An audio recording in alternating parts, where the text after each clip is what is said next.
At a family gathering, my brother clinked his beer and sneered, "That apartment isn't really yours. It belongs to us." Mom smirked and declared, "We'll be moving in as soon as the baby arrives." Just then, my phone buzzed. An unknown number lit up the screen. "Don't react. They're watching you." I kept my smile frozen, stood up calmly, and walked out. That night, I wiped every code, every access they thought they owned. By dawn, my phone showed 82 missed calls, and their nightmare had just begun. "Stop acting like you earned that apartment, Josh." Colton's beer slammed so hard on the table the bottle tipped, spilling down the tablecloth.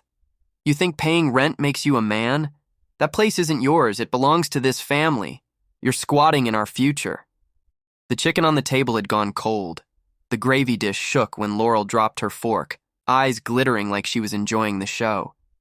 Mom leaned back, swirling her wine, her lips curled into that holy little smirk she wore when she thought she'd won. "When your brother's baby arrives, we'll move in. It's only right. You don't need it. You don't even have a family."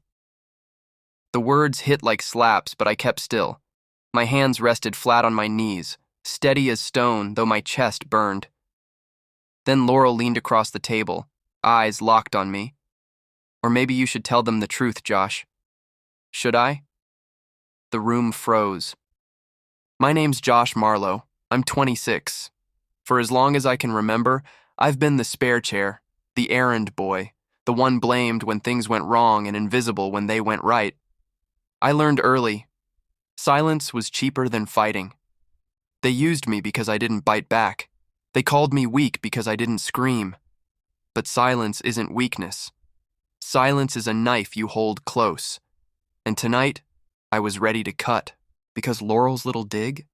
She thought she had dirt on me. She didn't know I'd been holding something bigger. Family members introduced: Colton, 29, the loud one. Beer breath, fists before words. He's the golden son, though he's never kept a job longer than 6 months. Laurel, 32, sharp tongue, fake smile. She wears designer heels but owes money everywhere. She collects secrets like coins.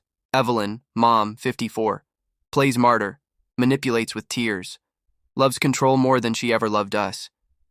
Ray, dad, 58, quiet, whiskey in hand, always letting mom decide the punishment.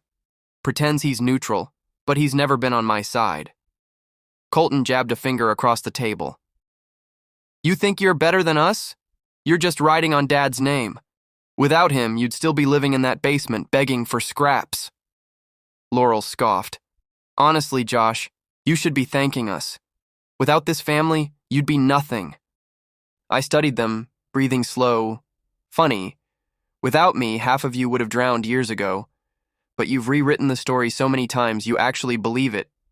Laurel slapped down papers like she was in court. "Dad co-signed your lease. Without him, you wouldn't have qualified. That apartment isn't independence. It's charity. Our charity." Mom raised her glass like she was blessing me. "Exactly. You owe us, Josh.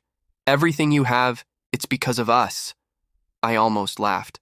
Because those papers, I'd already paid off, quietly, every cent, months ago. Colton leaned forward, voice rough.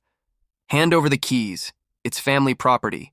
When my son is born, he deserves a place, more than you do." That's when I noticed Mom's eyes flicker, quick, nervous, like she knew something none of them wanted me to see. "Stop pretending," Laurel snapped. "We know where you got that money. You drained Dad's account. We covered for you back then, but now the truth's out." Dad set his glass down slow. His silence screamed louder than Colton's insults. I tilted my head. "If you're going to lie about me, at least be creative." The calmness in my voice made Colton slam his chair back, fists tightening. God, I can't stand that smug look. "You think you're untouchable? You're the weakest one here." I leaned forward just enough to make him stop. Funny thing about weak people. You never see them coming until it's too late. For the first time all night, their laughter died. Memory burned sharp. 2 years ago, 2 a.m., Colton calling me, voice slurred. "Bro, help me. Please, I'm in jail." I drove across town, heart racing, emptied my entire savings to bail him out. When I signed the papers, the officer smirked like he knew I was the fool. Colton walked free, head high, like nothing happened. Next day, he told the family I begged him for help, that he saved me. Mom believed him. Dad said nothing. Laurel laughed in my face. That night, I went home broke, humiliated, stinking of the jail's sour disinfectant, and one detail I'll never forget. Dad was there, standing in the corner, watching me sign. He knew the truth, and he let them bury me anyway. "Josh stole from Dad?" I repeated, calm. Cute story. I pulled a folded sheet from my jacket, bank statements, withdrawals, signatures. Funny thing, I didn't touch his account, but someone did. Guess whose name shows up again and again? Laurel's face went pale. Colton cursed under his breath. Mom froze mid-sip, wine trembling in her glass. Dad stared at the papers like they were a mirror he couldn't stand to see. "You knew?" he whispered. I smiled faintly. 2 years.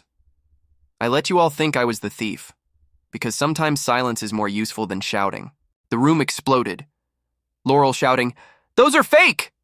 Colton roaring, "Shut up, Josh!" Mom crying, clutching her glass like a lifeline. I stood calm, letting them tear each other apart. Finally, I spoke. Low, steady. I gave you all my silence. Tonight, I give you the truth. Colton lunged at me, chair scraping hard. But Dad stopped him, not to protect me, but because if Colton swung, the whole facade collapsed in front of everyone. Then the final knife. Mom turned on me. "You think you're better than us? You'll die alone, Josh. You always will." The words didn't sting. They just confirmed what I already knew. I stood, buttoning my jacket slow, like I had all the time in the world.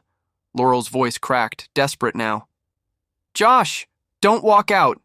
You can't just leave it like this." I looked at her once, just once.